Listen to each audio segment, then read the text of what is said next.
In this problem, we want to find the x and y intercepts for the graph given by this equation. An x-intercept is the point or points where a graph intersects the x-axis.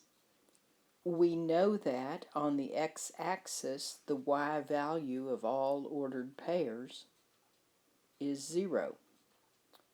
A y-intercept is a point where a graph intersects the y-axis.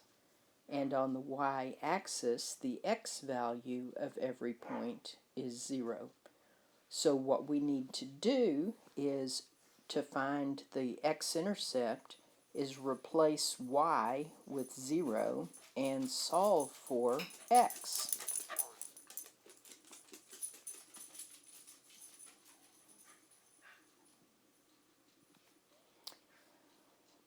So 3x minus 2 times 0 equals 18. Since 2 times 0 is 0, we get 3x equals 18. Then dividing both sides by 3, we can solve for x. So x here is 6. That means the x-intercept is the point or ordered pair 6, 0. Now to find the y-intercept, we replace x with 0.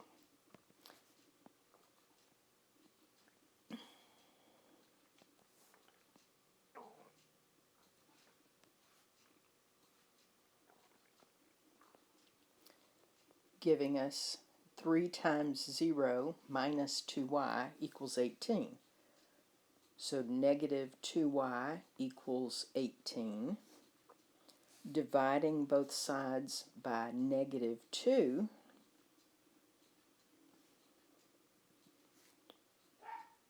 results in y equal negative 9. So the y-intercept is the point or the ordered pair 0, negative 9.